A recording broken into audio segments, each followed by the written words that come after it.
When I read this comment, I knew I had to help. Hyperion Dragon wrote, I hate these questions when asked them. I feel they're too personal and I rather not share. R is okay. So I made a video about the FORD method. FORD stands for family, occupation, recupation, and dreams. Here are my 7 tips to become even better at conversation. Find common interests. One of the most important insights I've gained is that it's incredibly helpful to find common interests. For example, there was this guy at my old work in Germany and he was like 60 years old, long black hair, a real thick schnurrbart, glasses, was always looking grumpy, in his Blaumann, always holding like a hammer or wrench, always standing at his workspace like clunk, clunk, clunk, never talking to his colleagues. And one day I had to go and work with him. So we went on and we welded and I had to hold stuff for him.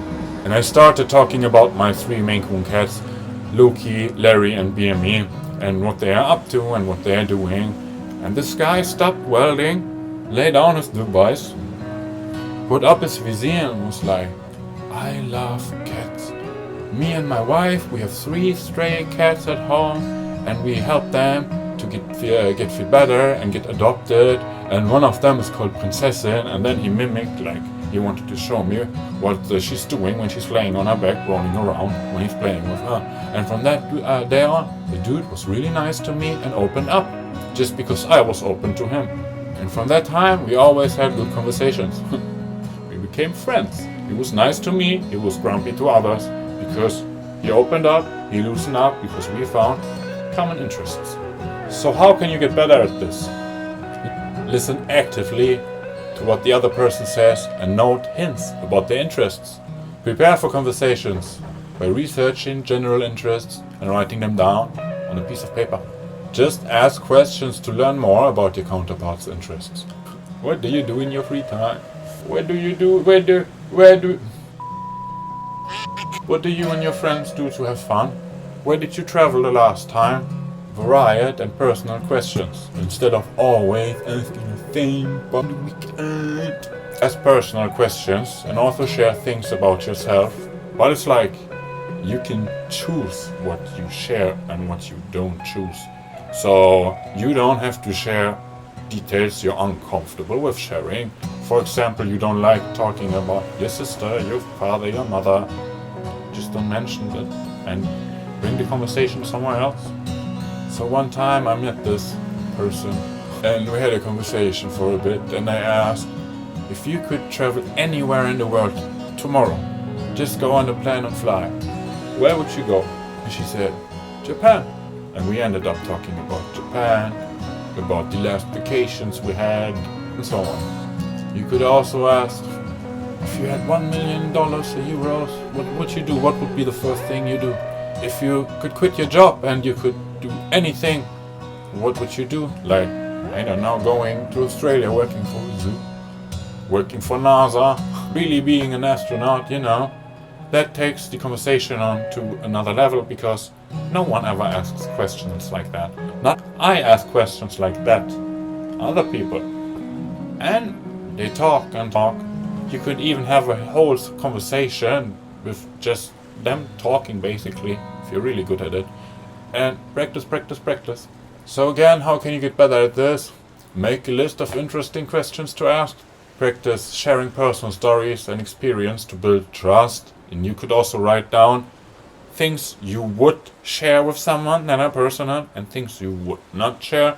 So like I said, you can control the conversation or where it's going.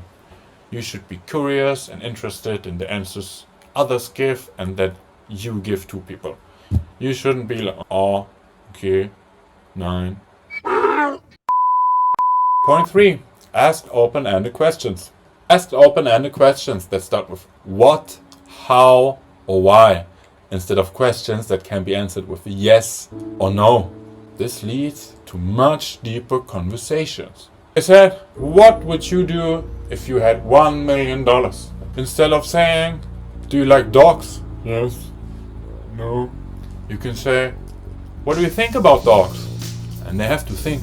And then give you an answer, then it's gonna be longer. And based on that, you can ask them another thing. And the conversation keeps flowing, and you should listen actively. Wait the moment before responding so the other person knows you really listen. Another technique is to repeat the last 1 to 3 words they said. This shows you're really paying attention. How to get better at this? Practice pausing before you reply. Summarize what you heard to make sure you understood correctly. That often shows you what you think you understand and what the person really said, and you can avoid talking like this and avoid misunderstandings. You should watch their body language and tone to respond better. Maybe you say something and you hear it in their voice that they get excited, they get angry, they get upset. They're like, speak calmly and confidently. Your mood affects the conversation with the person you're talking to. That's why you should speak confidently and calmly. People pick up your energy. If you're nervous, other knows it.